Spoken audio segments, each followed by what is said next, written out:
Chapter 3. How Dorothy Saved the Scarecrow. When Dorothy was left alone, she began to feel hungry, so she went to the cupboard and cut herself some bread, which she spread with butter. She gave some to Toto, and taking a pail from the shelf, she carried it down to the little brook and filled it with clear, sparkling water. Toto ran over to the trees and began to bark at the bird sitting there.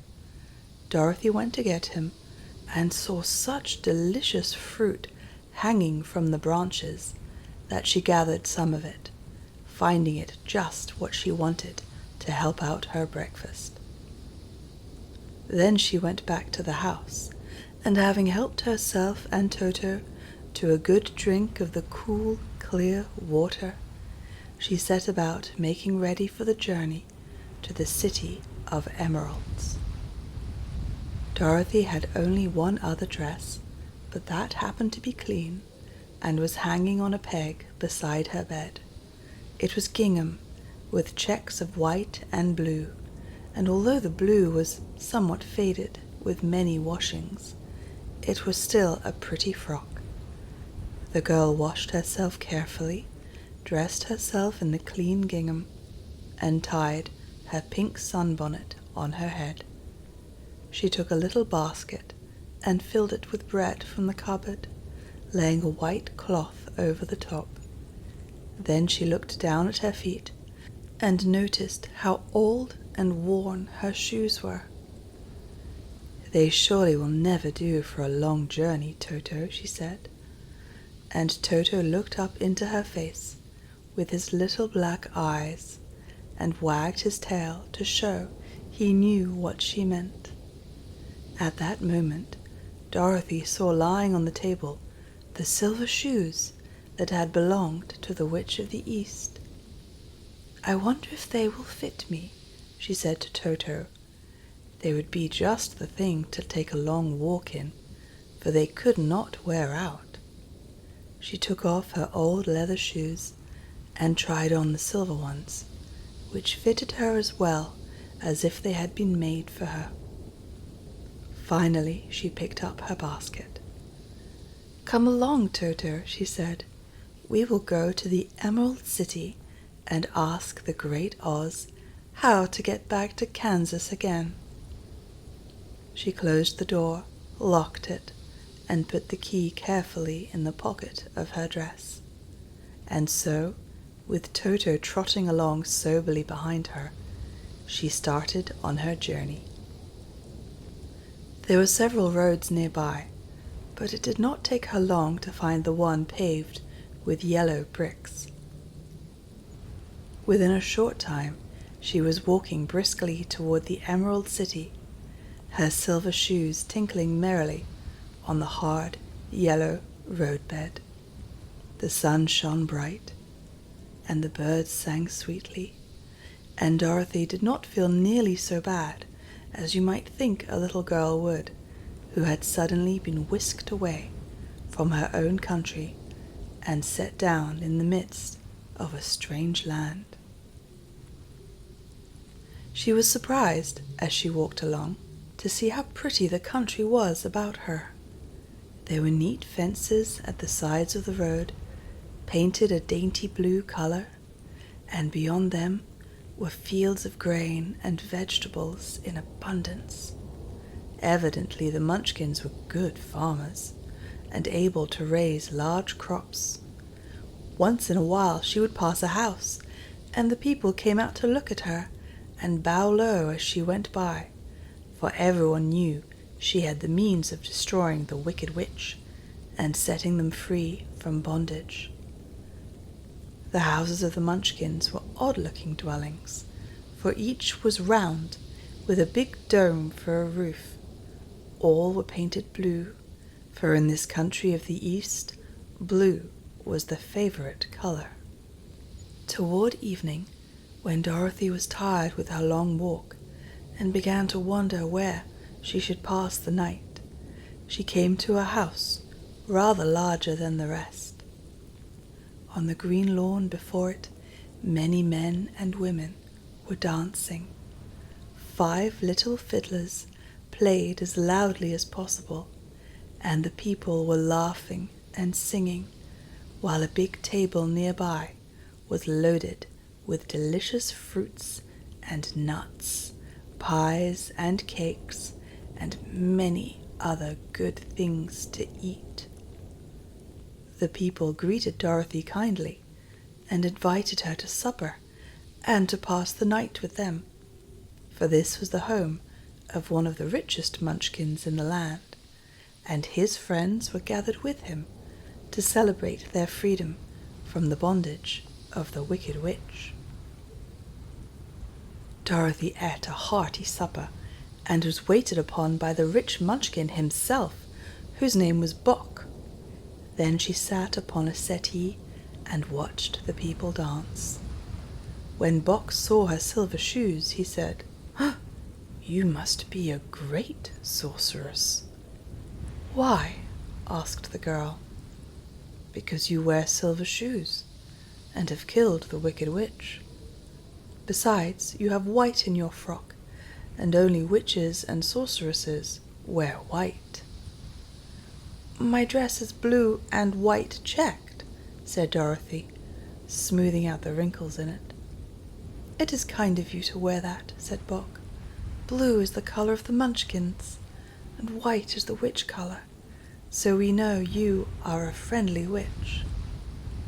Dorothy did not know what to say to this, for all the people seemed to think her a witch, and she knew very well she was only an ordinary little girl who had come by the chance of a cyclone into a strange land. When she had tired watching the dancing, Bock led her into the house, where he gave her a room with a pretty bed in it. The sheets were made of blue cloth, and Dorothy slept soundly in them till morning, with Toto curled up on the blue rug beside her. She ate a hearty breakfast and watched a wee munchkin baby who played with Toto and pulled his tail and crowed and laughed in a way that greatly amused Dorothy.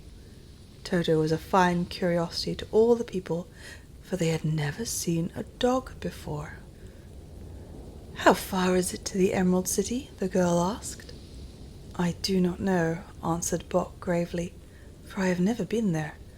It is better for people to keep away from Oz, unless they have business with him. But it is a long way to the Emerald City, and it will take you many days. The country here is rich and pleasant, but you must pass through rough and dangerous places before you reach the end of your journey." This worried Dorothy a little, but she knew that only the great Oz could help her get to Kansas again, so she bravely resolved not to turn back. She bade her friends goodbye and again started along the road of yellow brick. When she had gone several miles, she thought she would stop to rest, and so climbed to the top of the fence beside the road and sat down. There was a great cornfield beyond the fence, and not far away she saw a scarecrow placed high on a pole to keep the birds from the ripe corn. Dorothy leaned her chin upon her hand and gazed thoughtfully at the scarecrow. Its head was a small sack stuffed with straw, with eyes, nose, and mouth painted on it to represent a face. An old pointed blue hat that had belonged to some munchkin was perched on his head, and the rest of the figure was a blue suit of clothes, worn and faded, which had also been stuffed with straw. On the feet were some old boots with blue tops, such as every man wore in this country, and the figure was raised above the stalks of corn by means of the pole stuck up its back. While Dorothy was looking earnestly into the queer painted face of the scarecrow, she was surprised to see one of the eyes slowly wink at her. She thought she must have been mistaken at first, for none of the scarecrows in Kansas ever wink. but presently the figure nodded its head to her in a friendly way. Then she climbed down from the fence and walked up to it, while Toto ran around the pole and barked. "Good day," said the Scarecrow in a rather husky voice. "Did you speak?" asked the girl in wonder. "Certainly," answered the Scarecrow. "How do you do?" "I'm pretty well, thank you," replied Dorothy politely. "How do you do?" "I'm not feeling well," said the Scarecrow with a smile, "for it is very tedious being perched up here night and day to scare away crows." "Can't you get down?" asked Dorothy. "No, for this pole is stuck up my back. If you will please take away the pole, I shall be greatly obliged to you." Dorothy reached up both arms and lifted the figure off the pole, for, being stuffed with straw, it was quite light. "Thank you very much," said the Scarecrow, when he had been set upon the ground. "I feel like a new man." Dorothy was puzzled at this, for it sounded queer to hear a stuffed man speak, and to see him bow and walk along beside her. "Who are you?" asked the Scarecrow, when he had stretched himself and yawned. "And where are you going?" "My name is Dorothy," said the girl, "and I am going to the Emerald City to ask the Great Oz to send me back to Kansas." "Where is the Emerald City?" he inquired, "and who is Oz?" "Why, don't you know?" she returned in surprise. "No, indeed, I don't know anything. You see, I am stuffed, so I have no brains at all," he answered sadly. "Oh," said Dorothy, "I'm awfully sorry for you." "Do you think," he asked, "if I go to the Emerald City with you, that Oz would give me some brains?" "I cannot tell," she returned, "but you may come with me." "If Oz will not give you any brains, you will be no worse off than you are now." "That is true," said the Scarecrow. "You see," he continued confidentially, "I don't mind my legs and arms and body being stuffed, because I cannot get hurt. If anyone treads on my toes or sticks a pin in me, it doesn't matter, for I can't feel it. But I do not want people to call me a fool, and if my head stays stuffed with straw instead of with brains, as yours is, how am I ever to know anything?" "I understand how you feel," said the little girl, who was truly sorry for him. "If you will come with me, I'll ask Oz to do all he can for you." "Thank you," he answered gratefully. They walked back to the road. Dorothy helped him over the fence, and they started along the path of yellow brick for the Emerald City.